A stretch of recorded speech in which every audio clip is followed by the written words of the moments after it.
Hello everyone, this is Serious Trivia, and today we're starting a brand new Let's Talk Lore series titled The First Emperor of Wu, which will cover the series of events leading up to the coronation of Sun Quan as the third and final emperor of the Three Kingdoms period in 229. Now, in our previous lore series covering the Yiling campaign and Cao Pi's reign as the first emperor of Wei,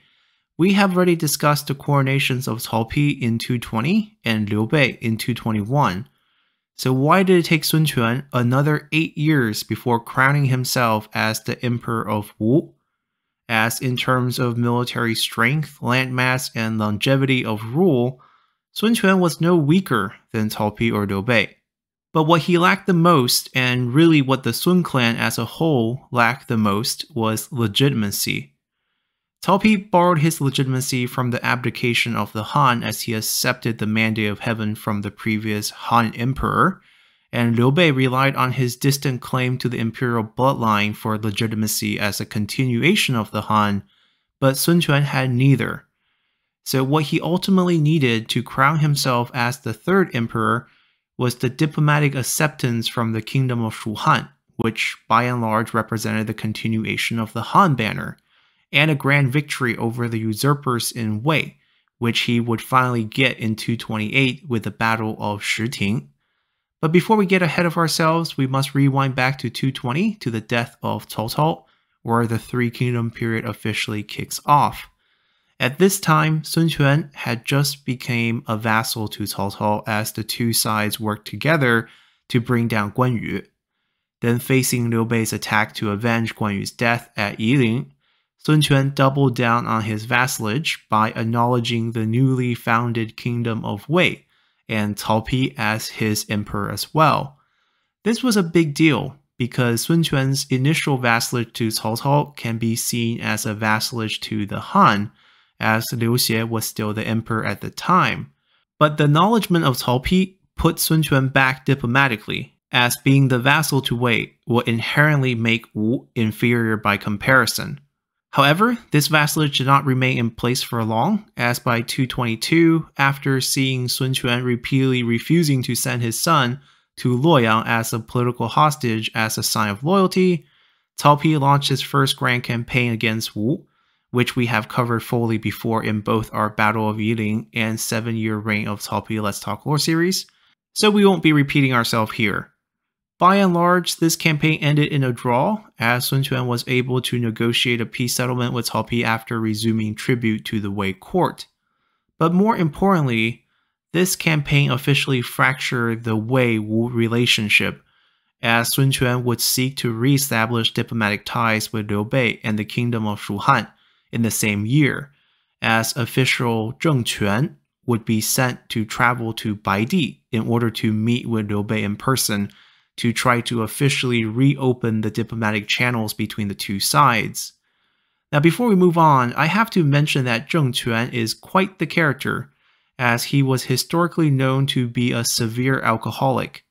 And because of his drinking habits, he was prone to talking back to Sun Quan quite a lot in court.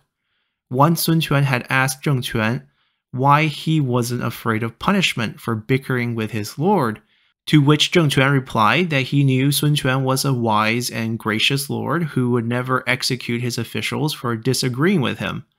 and therefore he has no fear of talking back in court.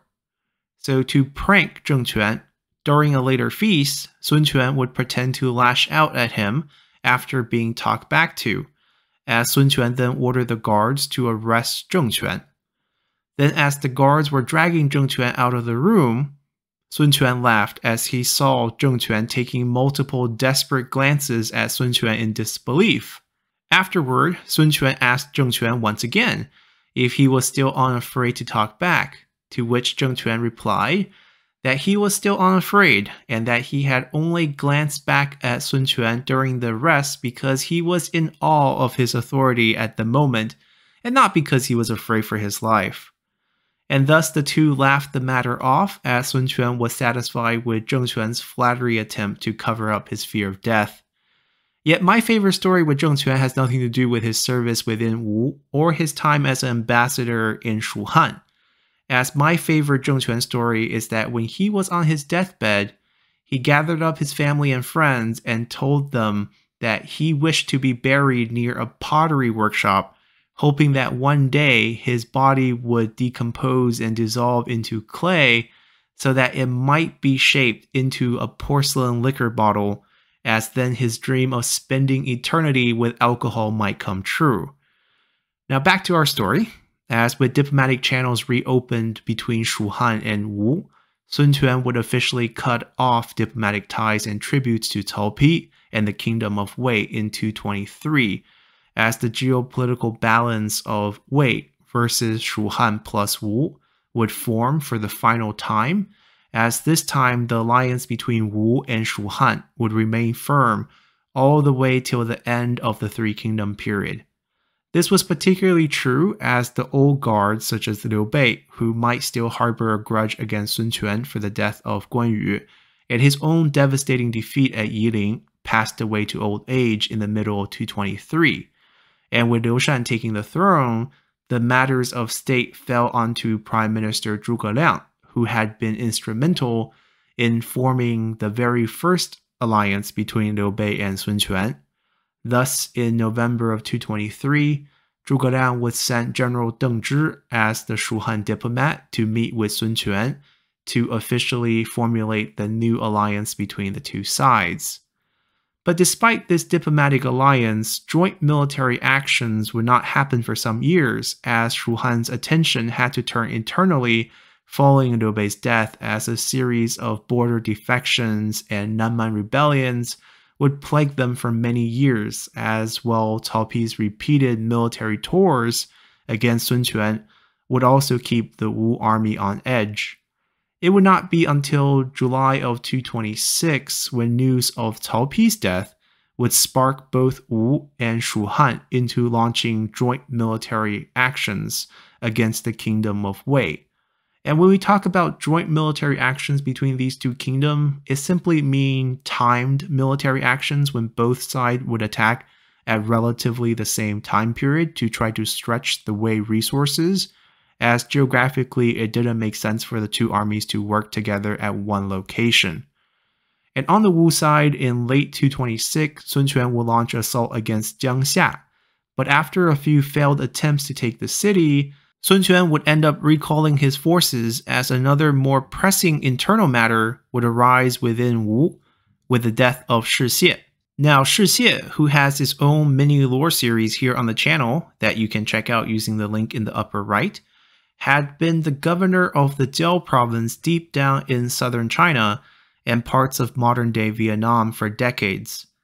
And following Cao Cao's defeat at Chibi, Shi Xie and his brothers collectively decided to become vassals of Sun Quan, where they enjoyed a semi-autonomous status. Yet even Sun Quan probably didn't expect Shi Xie, who had been 74 in 210 when he had first bent the knees to become a vassal, to live on for another 16 years, as Shi Xie would finally pass away in 226 at the age of 90. By this time, the Shi clan, who had been Han administrators of much of the Jiao province, were deeply entrenched amongst the local populace, even to the point of being deified due to Shi Xie's wealth and unnaturally long life. And for an ambitious Sun Quan eager to become emperor one day, he could not accept such an influential clan to continue to exist in his own backyard. So as the assault of Jiangxia was called off, his attention would turn fully onto the Jiao province, as Shi Xie's death finally gave him the opening to end the Shi clan. And with this, we'll also be ending our episode here, as well as we'll return next time to look at the political and military maneuvers Sun Quan would use on the Shi clan and the Jiao province to fully take control of his own territory as an important precursor to his ascension to emperorship.